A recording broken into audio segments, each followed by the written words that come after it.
Laws Amendment Bill, National Assembly Bills number 49 of the year 2024 by the Leader of the Majority Party, and the Tax Procedures Amendment Bill number 2, National Assembly Bills number 46 of the year 2024, equally by the Leader of the Majority Party.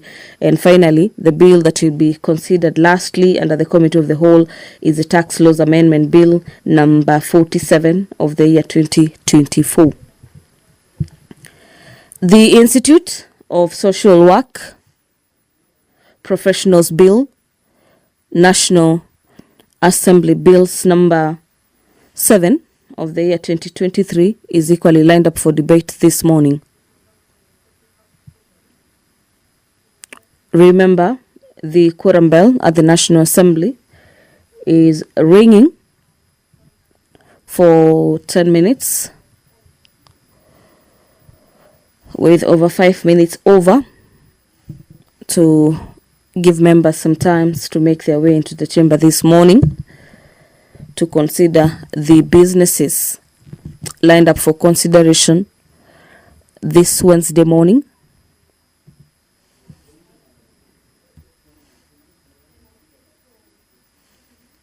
As we await for the signal to ascertain if that number has been achieved, on motion number 33 of the year 2024 is in regards to the supporting and promoting local fertilizer manufacturing industries by Honorable Samuel Atandi. The Honorable Member for Alego Usonga is seeking to have the National Assembly resolve that the national government, through the Ministry of Agriculture, Livestock and Development, supports and promotes local fertilizer manufacturing industries by investing in research and development to bolster the domestic fertilizer manufacturing sector. The national sensitization and support for combating sickle cell anemia and hemophilia diseases by Honorable Peter Nabulindo is yet a motion featuring heavily in today's order paper. Order members. Quorum has been. We have the quorum. Please call the first order.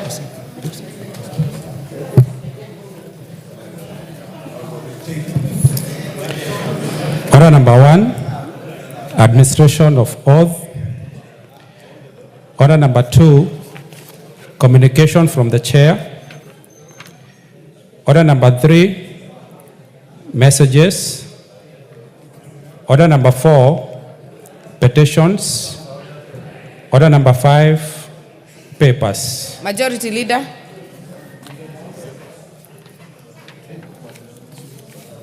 Thank you very much, Honorable Speaker. Honorable Speaker, I beg to lay the following papers on the table of the House today, Wednesday, December 4th, 2024, in this morning sitting.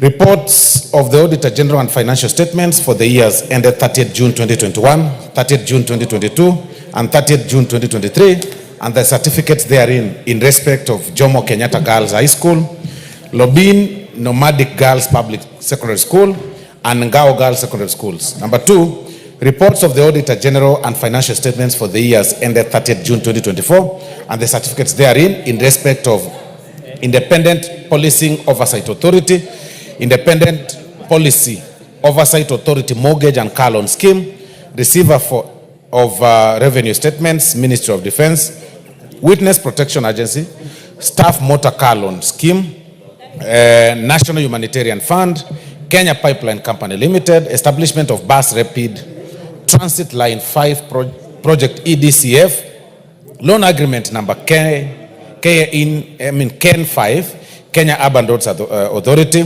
Horn of Africa Gateway Development Project Grant, credit number 6768 KE, State Department for Transport, Nairobi Intelligent Transport System, Establishment and Junctions Improvement Project Phase 1, ECDF Agreement Loan number KEN C, Kenya Urban Roads Authority, Ethiopia Kenya Electricity Highway Project, ADB Loan number 21001 50027 Mariakani Substation Project ID number PZI FAO 044 Kenya Electricity Transmission Company Limited, Eastern Electricity Highway Project IDA credit number 5148 KE, AFD loan number CKE 103001B, ADF loan number 21001 527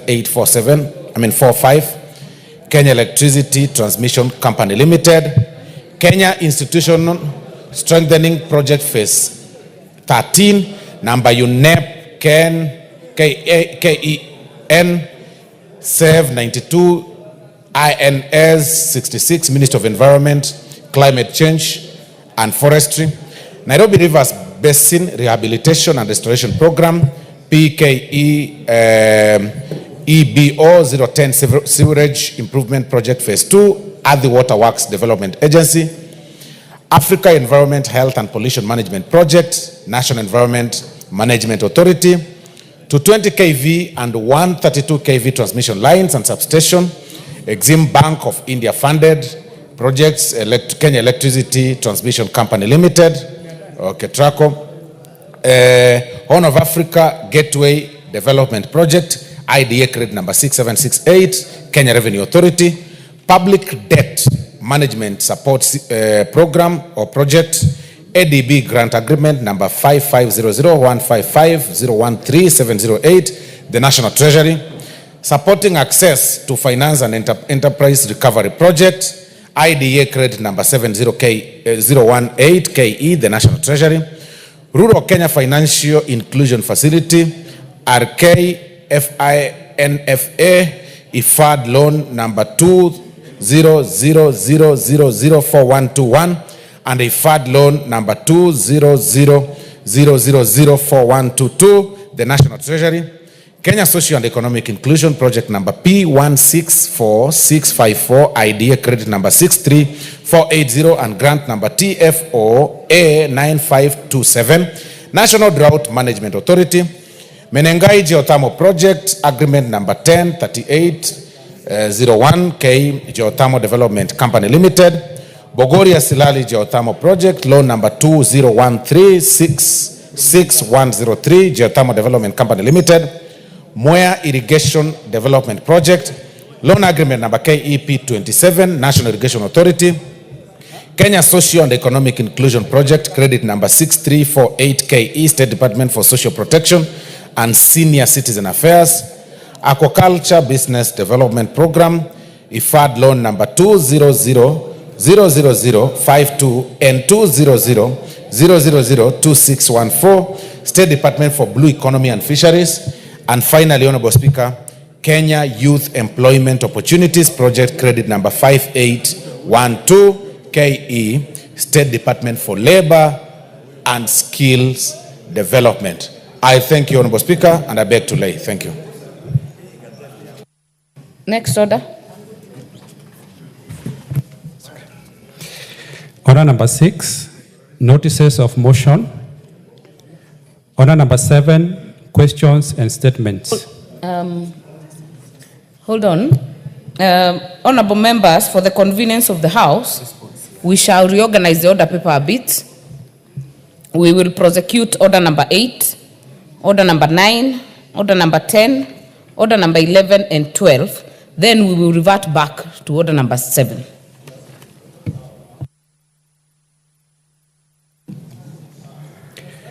Order number 8, procedural motion, exemption of business from the provisions of Standing Order 43.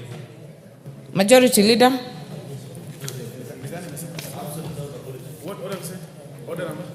We are on order number 8 on the exemption, the procedural motion.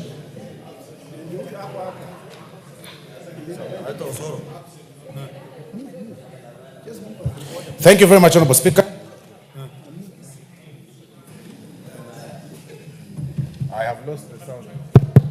Thank you very much, Honorable Speaker. Honorable Speaker, I beg to move that this House resolves to exempt the business appearing as order numbers 9, 10, 11, 12, 13, and 14 in today's order paper from the provision of Standing Order number 43, being a Wednesday morning, a day allocated for business not sponsored by the majority or minority party or business sponsored by a committee. Honorable Speaker, as you're aware and as members are aware, is that Wednesdays are preserved for private members' bills and motions, Honorable Speaker, and this then is placed rightly to move to consider that the House considers to move this private member's business for today and replace it with the businesses that appear as orders number 9, 10, 11 in today's order paper, so that we can be able to dispense of the very important businesses, Honorable Speaker, that are ahead of us, owing to the fact that we are going or proceeding for recess from tomorrow, and it's only important that we finish the very, very other important business that is ahead of us. So I beg to move, Honorable Speaker, and I request the Honorable Chairman for the delegated committee, the Honorable Chepkonga, to second. Honorable Chepkonga. I thank you, Honorable Speaker. Of course, I rise to second what the Chief Whip has moved. Madam Speaker, it is a very important motion. Very important in the sense that if we do not agree, we will lose certain businesses. And you know, Madam Speaker, on Friday, at exactly 12 o'clock, we have the SGR, the Speaker's special train. So we must dispense of this business so that we can go with the Speaker's train on Friday at 12 o'clock without miss. And you know it's very important. And as you know, we have the East African Games. And I want to thank the Honorable Osoro. The Honorable Osoro has been very active visiting Mbaraki. And he has ensured that the turf, what is it called? The tartan turf has been fixed. It was, in fact, he ensured that it was flown from Spain to Mombasa. And I've just seen the video this morning in which it's now been laid. And I want to assure you, Madam Speaker, that we have gone to other East African Games. This will be the only one where it is run on a tartan. It's run on a brand new tartan.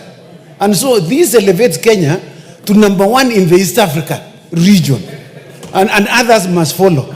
I thank you, Madam Speaker, and I support.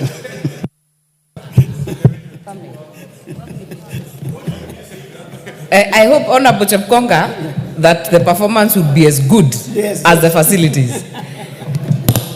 Honorable members, I therefore propose that this House resolves to exempt the business appearing as order numbers 9, 10, 11, 12, 13, and 14 in today's order paper from the provisions of Standing Order 43, being a Wednesday morning, a day allocated for business not sponsored by the majority or minority party, or business sponsored by a committee. Do I put the question?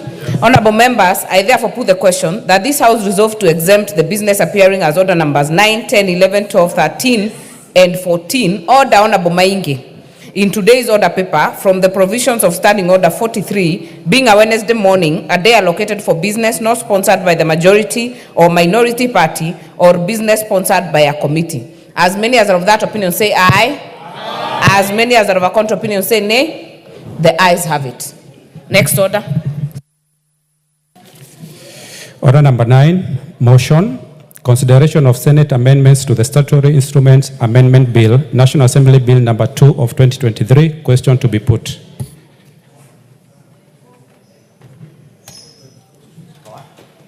Majority Leader.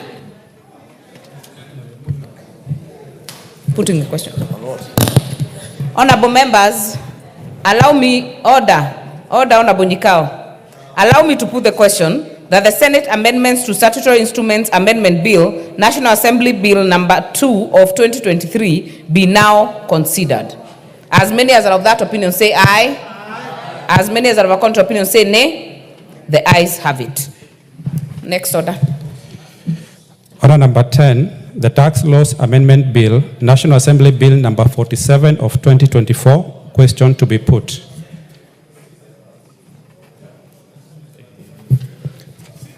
Honorable members, I put the question that the Tax Laws Amendment Bill, National Assembly Bill number 47 of 2024, be read a second time. As many as are of that opinion say aye. Aye. As many as are of a contrary opinion say nay. The ayes have it. A bill for an act of Parliament to make amendments to tax-related laws and for connected purposes. Order number 11, the Persons with Disabilities Bill, Senate Bill number 7 of 2023. Question to be put. Honorable members, I put the question that the Persons with Disabilities Bill, Senate Bill number 7 of 2023, be read a second time. As many as are of that opinion say aye. As many as are of a contrary opinion say nay. The ayes have it.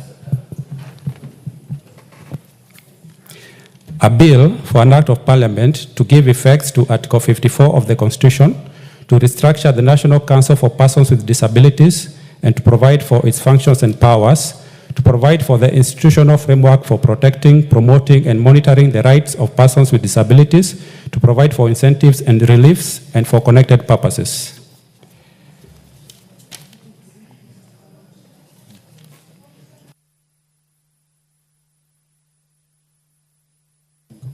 Honorable members, for the convenience of the House, we shall defer the putting of question under order number 12, and we will revert back to questions and statements under order number 8. But before then, I have a communication to make.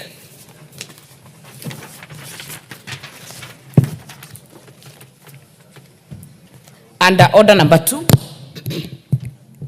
I have a communication on withdrawal of specific provisions in the Business Laws Amendment Bill, National Assembly Bill number 49 of 2024.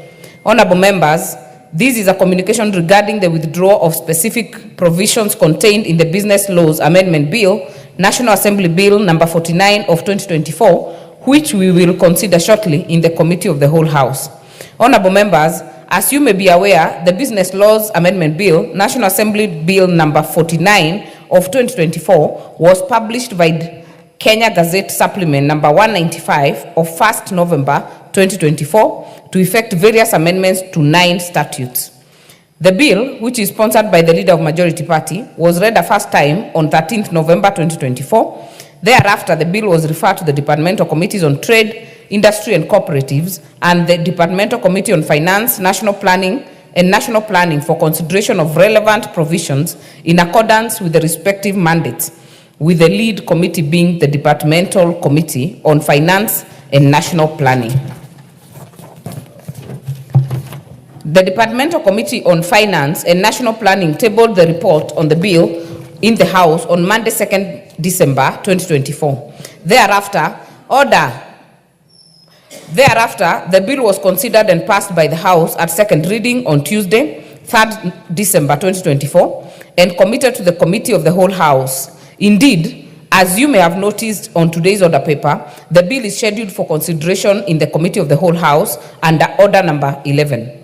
Honorable members, before the House proceeds to consider the bill in the Committee of the Whole House, I wish to notify the House that I have since received a request from the sponsor of the bill, the Leader of the Majority Party, by the letter dated 2nd December 2024, seeking my consent for the withdrawal of the proposed amendments relating to the Scrap Metal Act, Cap 503, as contained in the bill.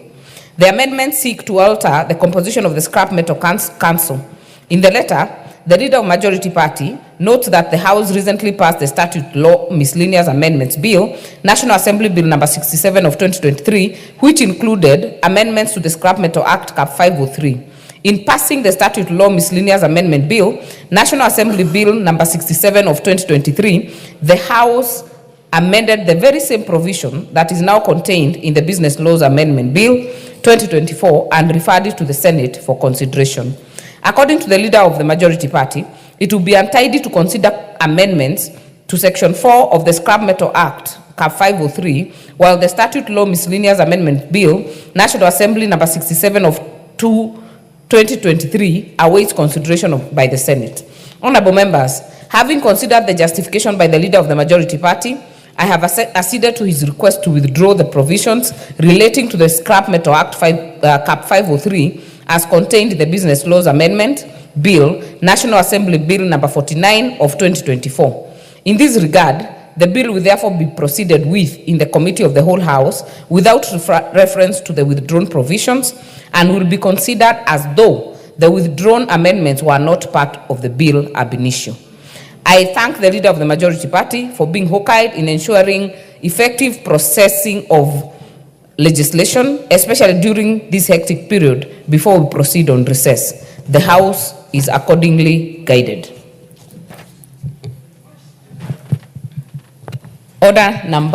We go back to order number 7. Order number 7, questions and statements.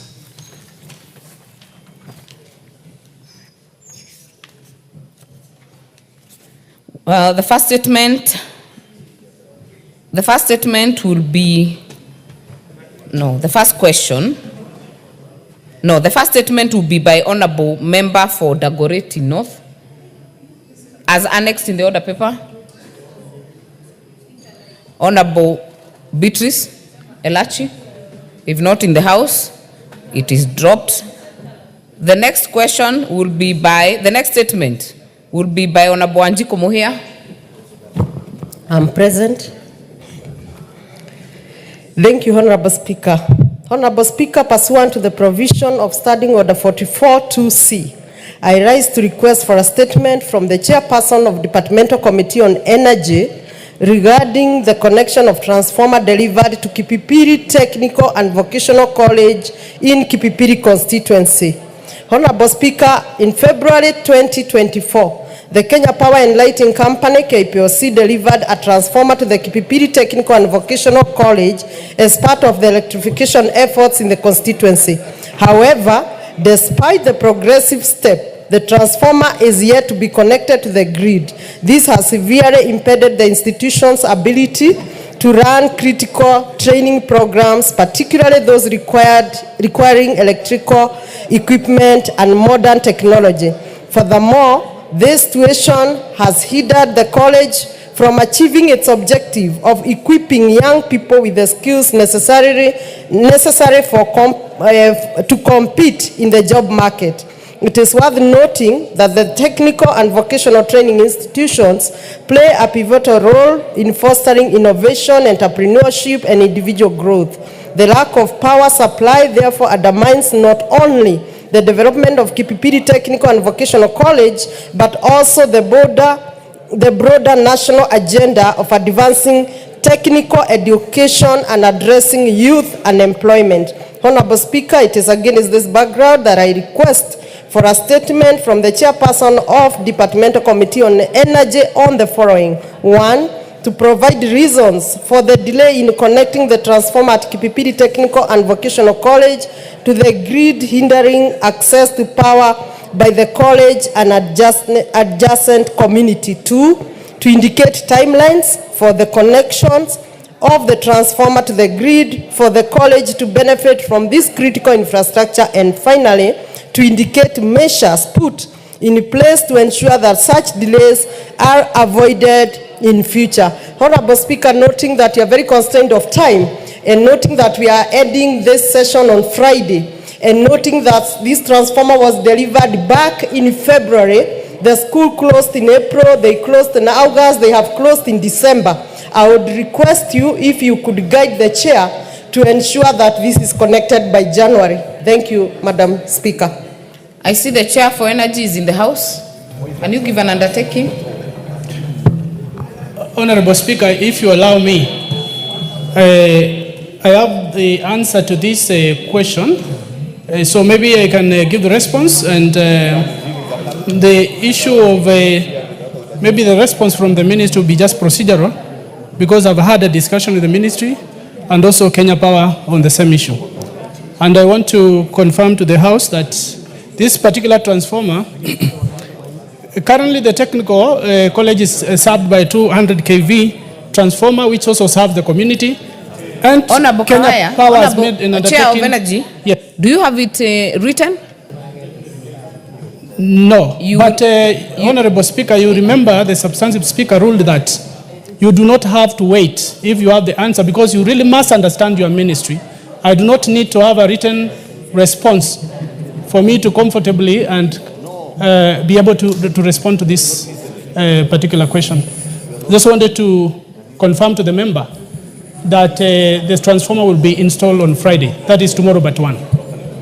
Honorable Wanjiku, that is satisfactory enough? Thank you, Honorable Speaker. I appreciate the chair, and I beg the other chairs to work promptly like Honorable Kawaya. To be as efficient. As efficient as such, and I know the residents of Kipipiri and indeed the area within Mawingu will go for Christmas being very happy. Thank you. Thank you. That is very well done. Member for North Hor. Honorable Wario. Thank you, Honorable Speaker. Pursuant to Standing Order 44C, I rise to request statement from the chairperson of the Departmental Committee on Transport and Infrastructure regarding the status of the construction of Shegel Maikona Road connecting Saku and Northern constituency. Honorable Speaker, on 17th August 2022, construction of Shegel Maikona Road commenced under contract number Kenha RDD 3637-2022, which was awarded to Zongumei Engineering Group Limited and Midland Construction Company Limited at a cost of 7,836,751,654. Honorable members, order, Honorable Wario. The consultations are too loud. Kindly let's maintain some decorum. Continue, Honorable Wario. Thank you. This 74.3 kilometer infrastructure project was initiated to improve road connectivity in Northern constituency.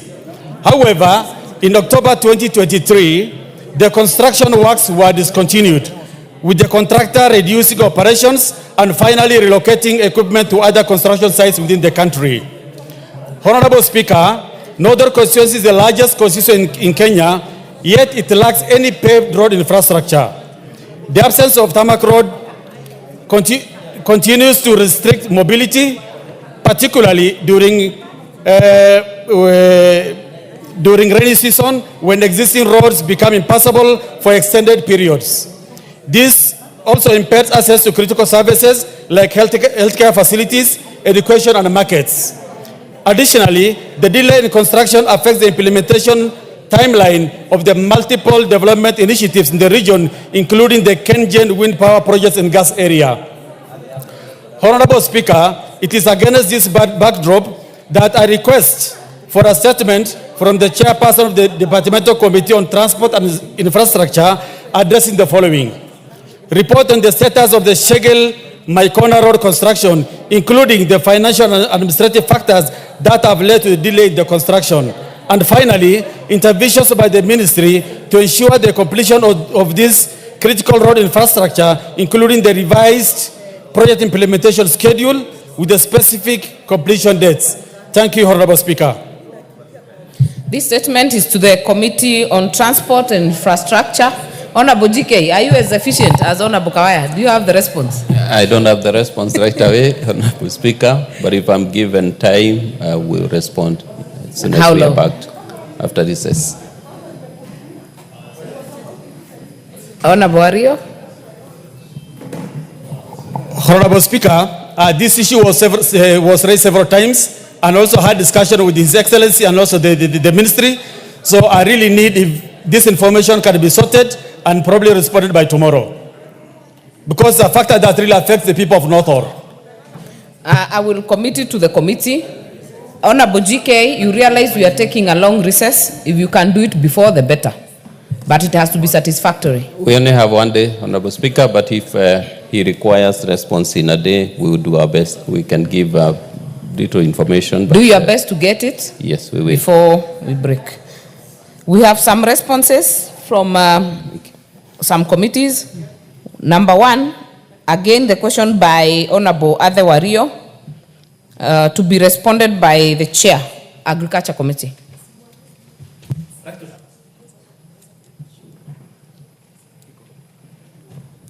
Before we go to the response, there is one by Honorable, there is a request by Honorable Ariko,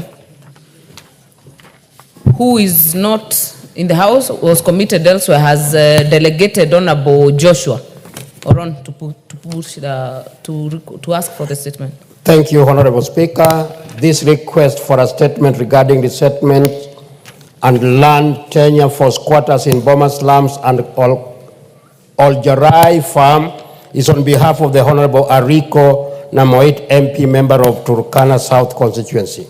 Honorable Speaker, pursuant to the provisions of Standing Order 44-2C, I rise to request for a statement from the chairperson of the Department Committee on lands regarding resettlement of squatters in Boma slums in Eldoret and Oljarai farm in Naivasha.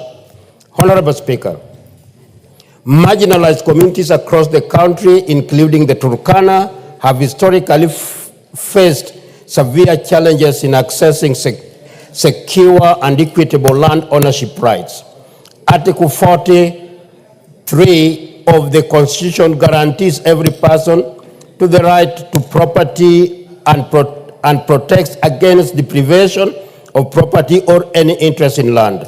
Despite this constitutional entitlement, many marginalized communities continue to face considerable barriers to secure land ownership, especially those located in Boma slums in Eldoret and Jorai Farm in Naivasha, Nakuru County. Honorable Speaker, the issue of land insecurity continues to undermine the well-being and social stability of the affected communities. In the case of the Oljerai Farm, its ownership has been in dispute for over 40 years, resulting in loss of life, property, and even disruption of peace. As the tussle continues to drag on, the marginalized communities who are settled on these lands by the government risk being displaced. It is therefore essential that the land tenure rights of such marginalized communities are protected, and the principles of equity as enshrined in the Constitution are upheld. Honorable Speaker, it's against this background that I request for a statement from the chairperson of the Department Committee on Lands on the following: a comprehensive report on the demarcation of Oljerai Farm, indicating when title deeds will be issued to the minority communities such as the Turkana, who have been settled on the land for over 40 years. 2, the measures put in place to ensure that the minority communities in Boma Slum and Oljerai Farm are consulted on any decisions taken to the said parcel that affect their livelihoods. 3, the steps being taken by the government to resolve the long-standing land ownership dispute over the Oljerai Farm and mitigation measures in place to ensure timely and lasting solution of the dispute. I thank you, Honorable Speaker. Thank you. Just to notify the House that Oljerai is actually in Gilgil sub-county. And I know some members have come to me, including the member of Narok East, asking why, because I had raised it as a petition yesterday. This is a statement and it has its own life also. So it will be committed to the Committee of Lands. We'll go now to the responses on food crisis in arid and semi-arid areas by Honorable Ade Wario. Committee of Agriculture, Honorable Brighton.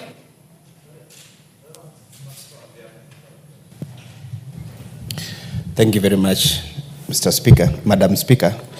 I'm responding to the statement by Honorable Ade Wario, MP. Honorable Speaker, pursuant to Standing Order 44-2C, Honorable Aden Wario, MP, requested for statement on 18th of September 2024 regarding the perpetual food crisis in arid and semi-arid land in Kenya. The Ministry of Agriculture and Livestock Development responded as follows to the issues raised in Parliament in the statement. Number 1, plan on how the government intends to leverage on demonstrated capacity of transformative projects in technology, water, and large-scale infrastructure projects to prioritize food security and enhance the dignity of the population in North Orr and of ASAL regions in Kenya.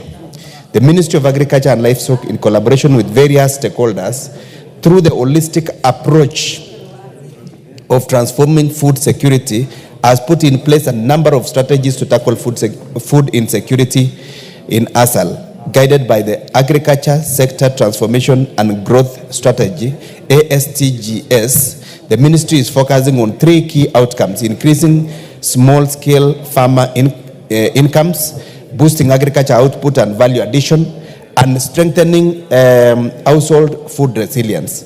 The key initiative supporting the transformation of food systems include promoting sustainable farming practice and investing in irrigation and water management system to mitigate the sector sectors' vulnerability to drought. The initiative includes Food System Resilient Project, FSRP, which was initiated in March 2024, and it's supposed to support development and rehabilitation of water structures for increased water and livestock irrigation. It's supposed to support the livestock breeding. It's supposed to support feedlots, demonstration of light in schools, institutions, market infrastructure like hay stores, production aggregation centers, and roll out agripreneur model, and that involves onboarding of business accelerators and agripreneurs in all wards. There is also the enhanced water infrastructure. The National Irrigation Authority has built about 35,000 water pans across the 31 counties, including the ASAL counties, and is also rehabilitating small dams and water pans. The water pans can irrigate up to 48,000 acres. There is also the emergency response, emergency locust response project, ELRP. The first phase of the project was to respond to the threat of the livelihood posed by the outbreak of desert locust and strengthening systems of invasion preparedness that impacted on the ASAL counties. The second phase is supporting communities to regain the lost livelihood.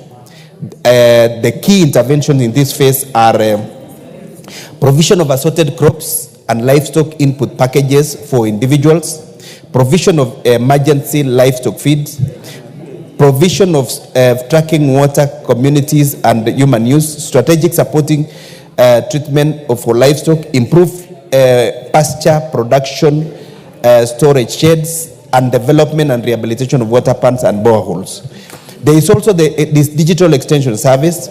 The ministry has rolled out the e-extension service to ensure dissemination of agriculture technologies. The e-extension service aimed at reaching out to over 7 million farmers. Through the various apps, farmers can get real-time access to information, weather updates, market prices for the support crop production, and manage their farms and connect with the buyers and suppliers. There is also the promotion of drought and tolerant crops. The ministry is collaborating with county government in promoting drought-tolerant crops like green grams, cowpeas, pigeon peas, pearl millet, and dry land maize in both ASAL and non-ASAL counties. ASAL counties received 395 metric tons of assorted relief seeds like rice, maize, beans, green grams, and cowpeas, worth 91,622,000.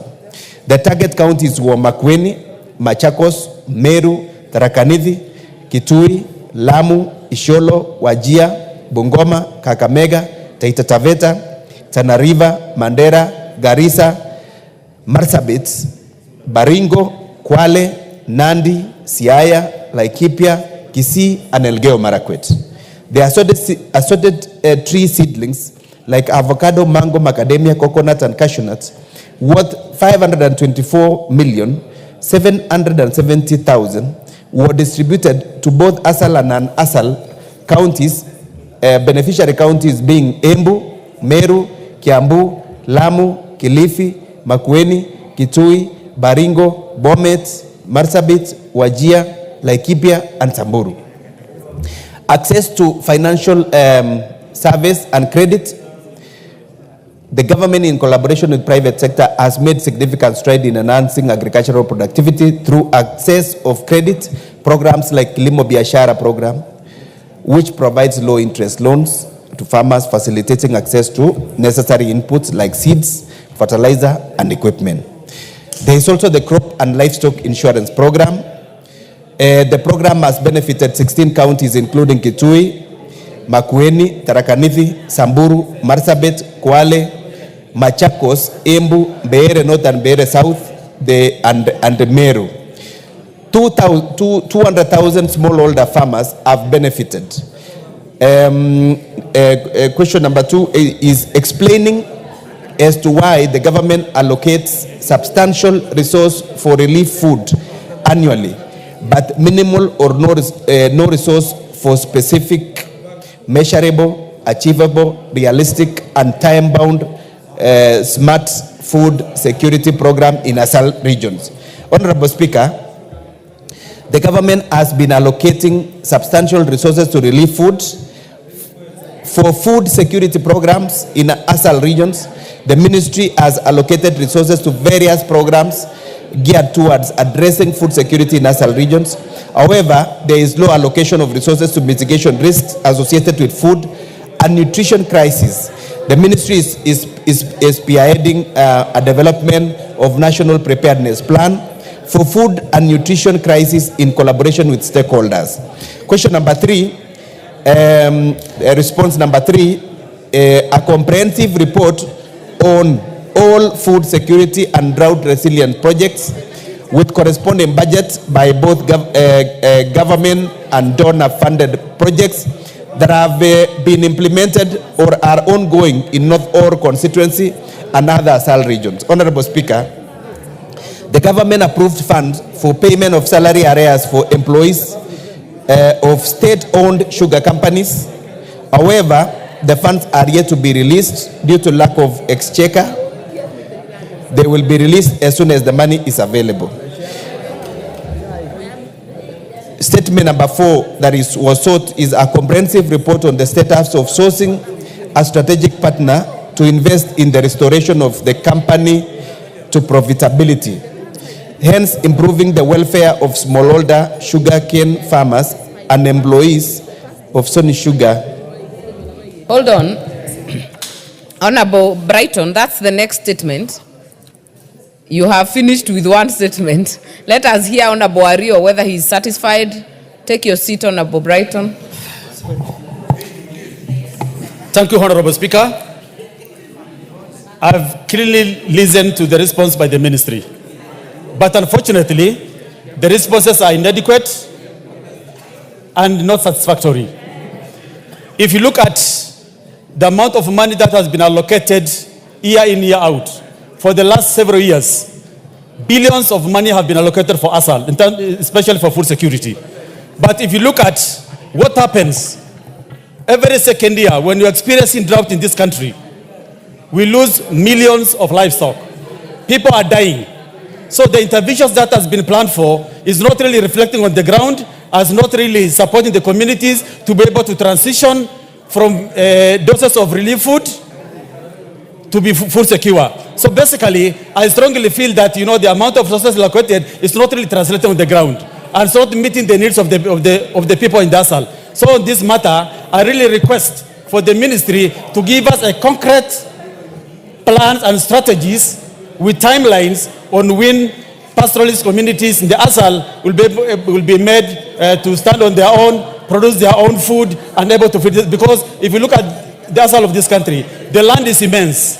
Water potentials are quite immense. And the ASAL of this country can really feed this country. Instead of always giving us food, we really need the government to invest in infrastructure, in food security, so that pastoralist communities are able to produce their own food and feed this country. Thank you, Honorable Speaker. Honorable Brighton. Sorry, there was a mix-up with regards to question number 3. No, the response number 3 and 4. It continued with the sugar thing, and I think they were asking about comprehensive report on food security and drought resilient project. But my response to... So, are you confirming you haven't responded to number 3? Yes, number 3, response to number 3 and 4. Number 3 and 4, because I don't have the original request for statement. I only have number 1, 2, response to number 1 and 2.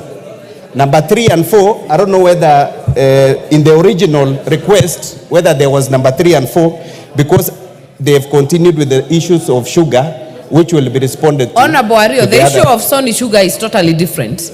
It's a question by Honorable Awino. It's totally different. That's not mine, yes. Yes. So, Honorable Ario, can you confirm if all the questions have been responded to? Because the clarification you have sought is not on the questions, it's on the visibility of the allocated funds on the ground. Honorable Speaker, what I said, first, the issue of sugar is not my question. Secondly, what I wanted is, we wanted, over the years, if you look at what has been allocated and what has been implemented on the ground, it's not really commensurate. Most of these projects which has been detailed in the response, if you go on the ground, you will not find them. Because with the billions of money allocated for these food security projects, people in the ASAL are always facing perpetual food crisis. People are dying, livestock have perished, no restocking was done by the government. So basically, I strongly feel that the response is really inadequate and insufficient. Thank you. We will make progress. Honorable Brighton, just for that clarification only, because the member is asking, what are the strategies from the ministry? Yes, Madam Speaker. I want to respond this way, that we've called the relevant ministry to come and give us all the projects that are attached to the various programs that are ongoing in the ASAL region.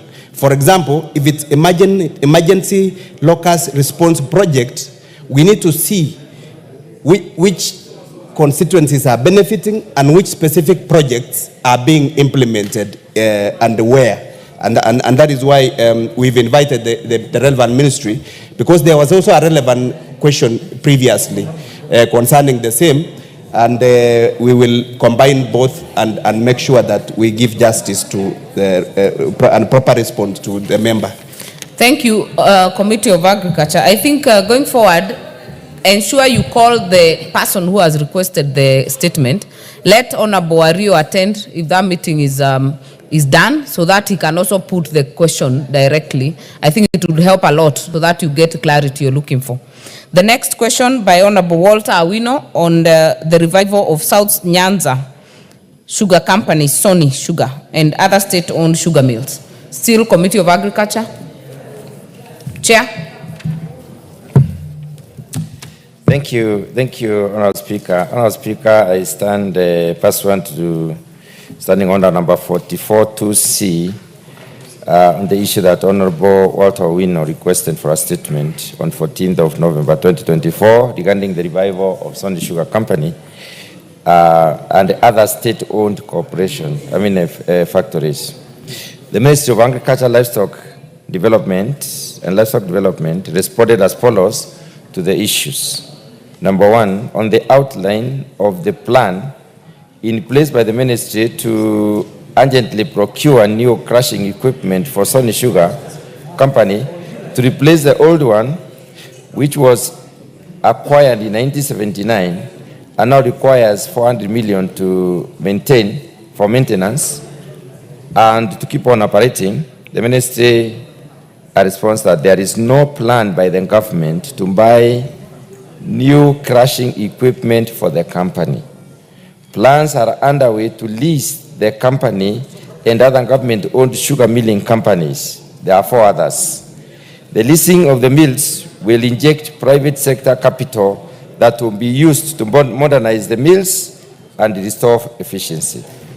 The second issue that Honorable Walter was asking for was an immediate and long-term strategies the government plans to implement to curb the frequent equipment breakdown, which impacts heavily on the company's output, and it results in low production and low morale among workers and farmers.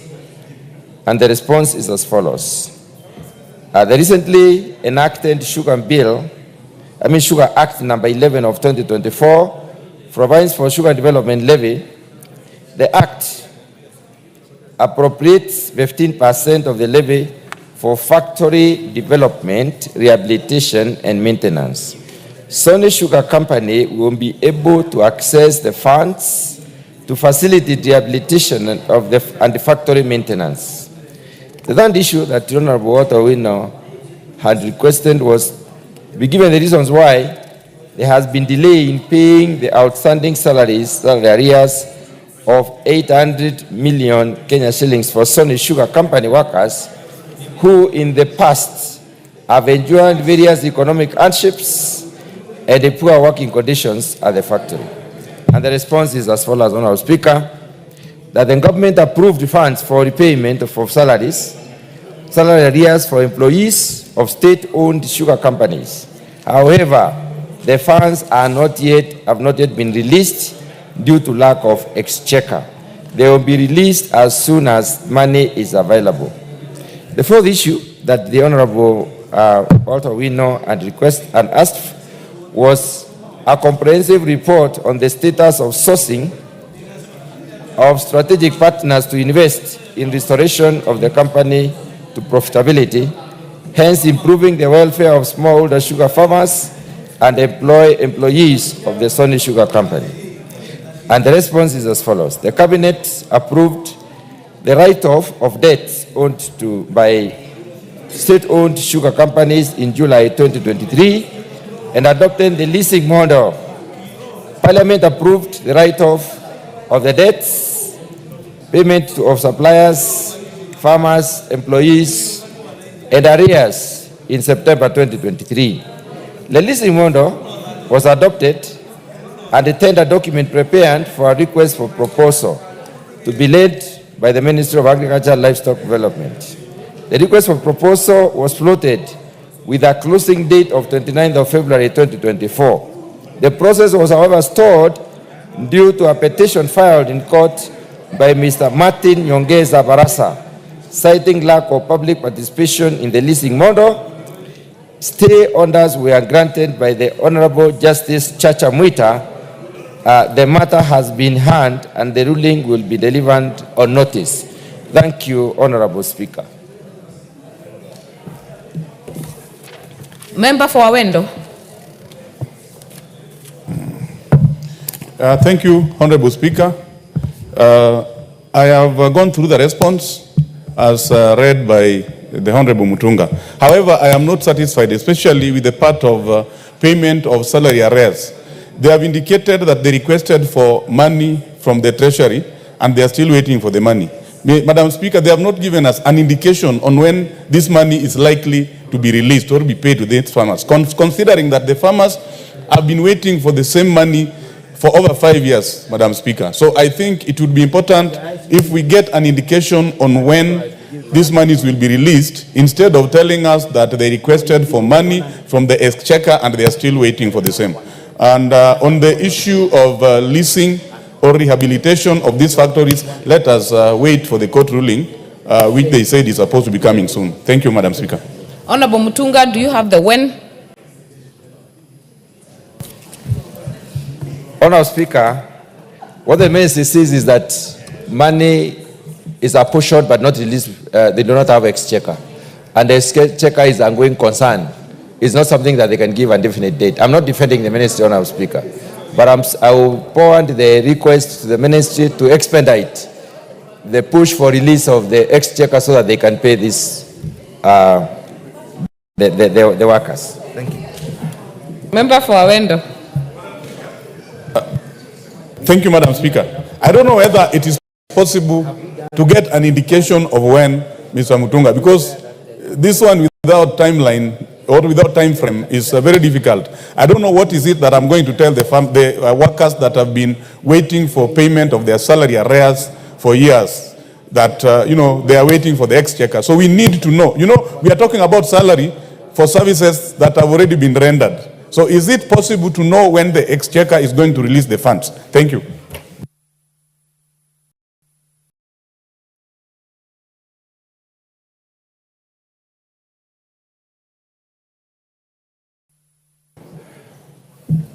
Chair, do you have anything more to add? Anything more useful? I may not be able to competitively answer that question, Honorable Speaker. It's only the minister who can tell us. I would propose that you get back to Treasury and you can get back to the member as soon as possible, considering that we are going for long recess by maybe tomorrow afternoon. The next statement is on the status of construction of Cheborge Junction, Kipwasituya Market Road and the Sotik Silalo Road by Ambassador Sigei. Chair, Transport. Thank you, Honorable Speaker. I rise to respond to the statement request by Honorable Sigei, Ambassador. Honorable Speaker, on Thursday, 2nd October 2024, the member for Sotik, Honorable Sigei Francis Kipyegon, Arab MP, requested for a statement from the chairperson of the State Department, of Departmental Committee on Transport and Infrastructure regarding unmarked bumps along the Shaboge Junction, Kipwasiria Market Road and Sotik Siraro Road. To Honorable Speaker, in the statement, the member for Sotik, Honorable Sigei Francis, sought to establish, among other things, one, the challenges experienced by the project leading to prolonged delay in completing the upgrading of the said road, and whether the full contract sum for the project was paid to the contractor and the justification for payment despite the project being incomplete.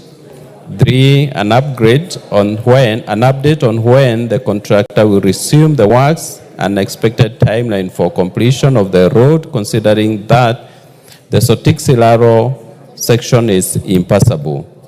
4, the measures being taken by the Ministry of Roads and Transport to ensure that value for money is obtained with respect to the project without causing significant inconveniences to the locals, and alternative measures for the impassable sections of the road. Honorable Speaker, the committee received a response from the Ministry of Roads and Transport through the Clerk of the National Assembly, which I now wish to make. Honorable Speaker, with regard to the challenges experienced by the project leading to the prolonged delay in completion of the upgrading of